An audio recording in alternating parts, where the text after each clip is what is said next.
Hey guys, TheAirsoftTech here and welcome back. Today we're going to be going over how to build a reliable dual sector gear build.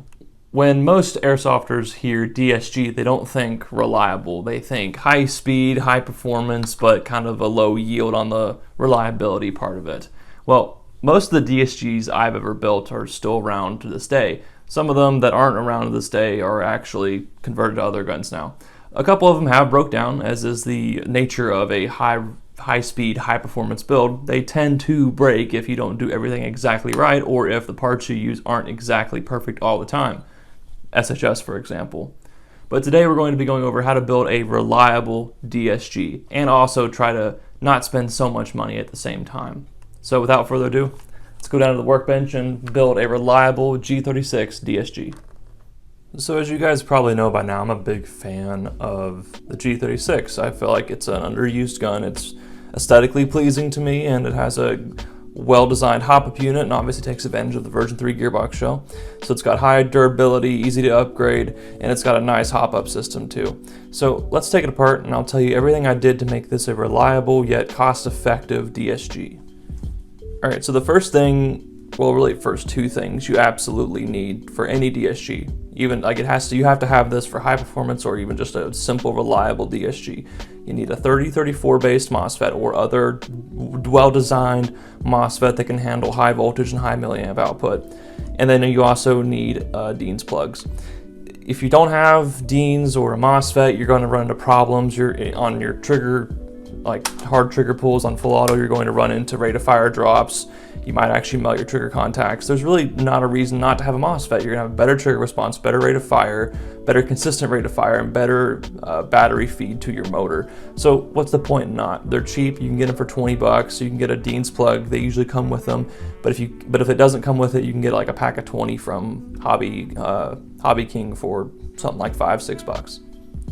So in regards to the hop-up unit and the whole barrel assembly, you really don't need to upgrade these. If you feel like your G36 standard or your M4 standard hop-up chamber is doing just fine for you, you don't need to upgrade it. If you want to, feel more than welcome to. If you do upgrade it, try to get you a metal one. They just are significantly more durable, obviously, than the plastic cheap ones that JG guns come with and G&G and all that stuff. So if you don't want to drop the extra money, you can buy a brand new nice shiny metal hop-up chamber, but don't worry about it. Inside here I do have a 6.08 brass bore that I've polished up a lot. You don't even need to polish it. A 6.08 barrel should be plenty fine for a reliable DSG. Again, that's one of those luxury things in this case. If you want to spend money on a nice barrel, you're more than welcome to. In regards to the hop-up in here, I have just a standard Lonex 70-degree hop-up bucking with an R-hop patch. And so that just, range and accuracy, and that's super cheap to do. The bucking is like $4.50 on Brill Armory or Clandestine Airsoft. And the R-hop patch you can make from tubing. So yeah, a simple upgrade for the R-hop and the flat hop, but you don't need the nice metal hop-up chamber and the barrel. Alright, so now we make our way to the gearbox shell here. You don't need to do this. You don't need to get a nice Lonex gearbox shell unless your gearbox shell is junk. Like, some of these JG M4s have really junky gearbox shells, and same with G&G, and if you have like an S&T M4 or SRC M4, you really want to probably upgrade that. If you're working with a GMP or VFC, JG version 3 or version 3 AK or G36, you're probably going to be fine for a low-stress, reliable DSG build. But if you have one of those really cheap gearbox shells, you might want to consider upgrading. It'll just make it last a lot longer.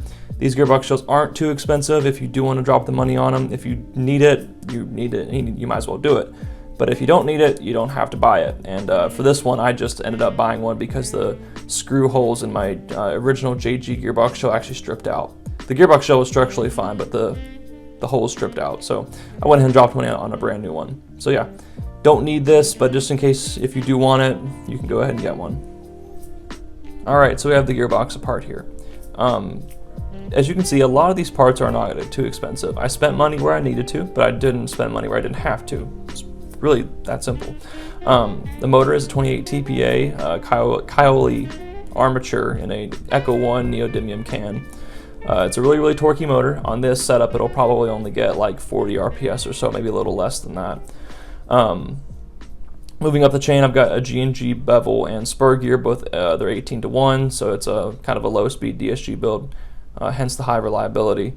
SiegeTech dual sector gear, that's 9-tooth. The tappet plate is stock. Little key thing with your tappet plates, a lot of reasons why people, either one of two issues people have with tappet plates when they do DSGs, either they can't feed or they don't get a good FPS. And the reason why you can't feed sometimes is because you've cut your tappet plate too short, or you're not pulling it back far enough, probably too short there. And then the other reason is sometimes people don't cut them short enough. They're kind of afraid to cut them too short, because once you cut them too short, you kind of ruin your tappet plate. So that's about the right distance there. That might actually be a hair too much. I could probably shave a little bit off that, but about that distance there is what you need. The way you can test this is you can actually just cycle your gears, like just kind of manually cycle them, and see how much fin of the tappet plate you need to actually pull your air nozzle back all the way. And then if you're afraid that it's not going to stay back far enough to feed your BBs, then what you can do is really just work with your tappet plate spring here and shorten it down so it has a lot more tension on it, so it gets pulled forward more quickly. So it'll, this will stay back far enough, and then this will release quick enough to chamber the BB before your gun actually cycles.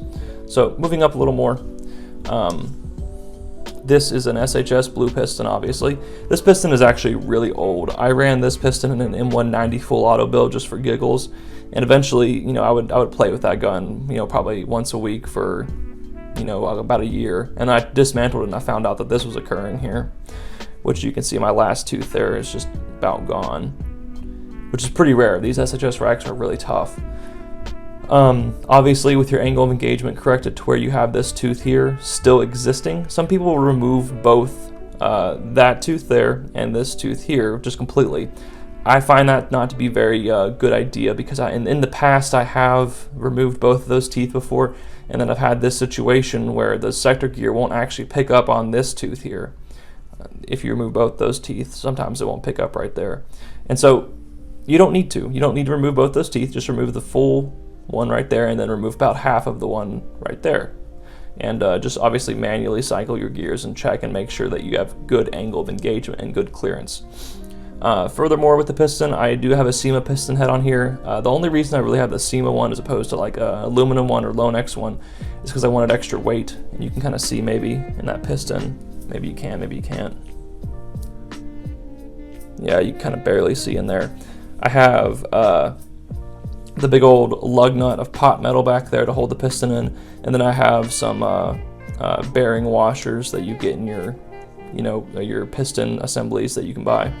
And so I have those there for angle of engagement spacing, and then on the cylinder head here I just have a regular pad. There's no distance to it. So yeah, I like to keep my piston assemblies sort of heavy. I know that increases wear on your pickup tooth and can eventually rip that out. But if you epoxy or glue these in, you should be fairly well off if you're running a low-speed DSG like this. In terms of the cylinder and the rest of the compression parts, you really don't need a fancy cylinder. If you want to make it fancy, polish it, polish the inside, clean it real good, and then get a good air seal. On my cylinder head here, it's just a standard plastic one. You don't need a metal cylinder head. Occasionally, and it's pretty rare, but I've ran into this a couple times, your DSG will be cycling so hard and hitting the cylinder head so hard as well that you actually shake the nozzle off the cylinder head. Not this nozzle, but the brass nozzle on the cylinder head. It'll shake and vibrate so much that you might lose your air seal. And so before, I used to just swap it out with a metal one and just call it a day, and that would usually fix the issue. But you can pop those brass nozzles out and reset them and glue them to where they don't jiggle around, and that's fixed my problem too. If you use a metal one, you're just transferring more shock to your gearbox shell, and there's no point in that if you don't need to. If you need to get a good air seal, you can use Teflon tape. I know people aren't a big fan of it for some reason, but I literally see no problem in using Teflon tape here. I've been doing it for 7 years, and I've never had a problem with it. Get yourself a nice air nozzle. You don't need one, but every bit of compression is going to help in a DSG. This is just a SHS air nozzle, and it works just fine. You don't need the double ones, just get a standard one O-ring air seal nozzle.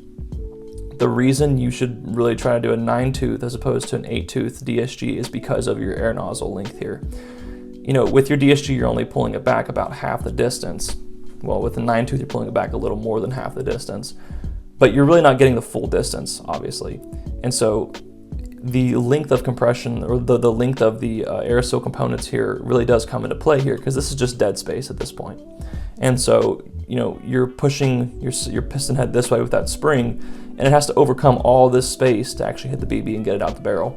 That's why G36 DSGs are kind of hard to do. But they can work if you use a 9-tooth DSG and the appropriate spring.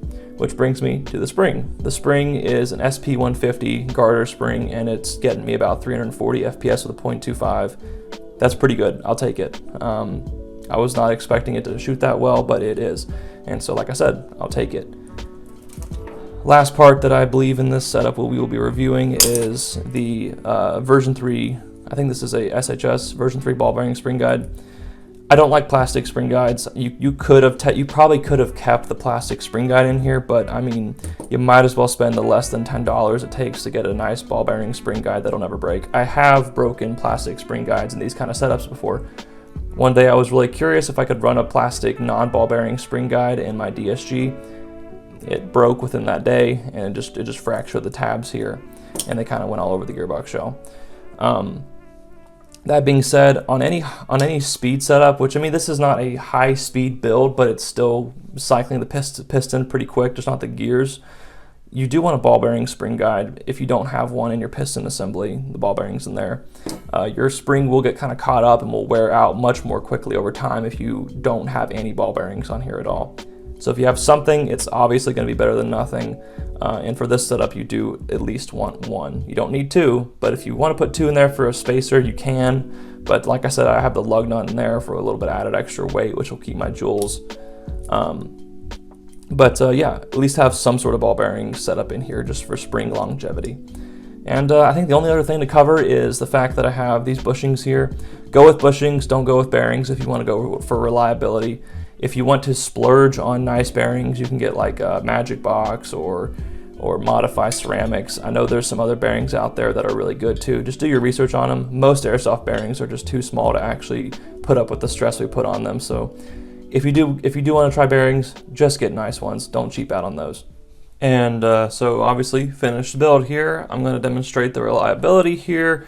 Do something quite satisfying and just hold the trigger down on full auto. Pretty high discharge battery that'll run the gun just fine. Obviously got the MOSFET there. Semi, you get to see the trigger response.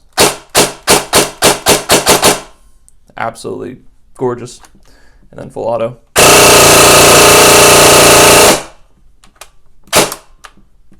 Will make quite the reliable DSG.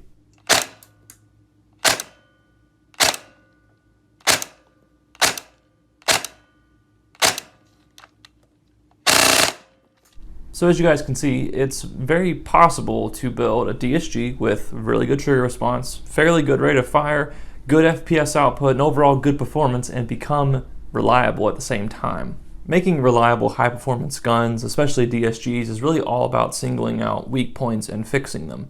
And the usual weak point in a DSG, if everything is put together well, is going to be the piston, especially on the pickup tooth.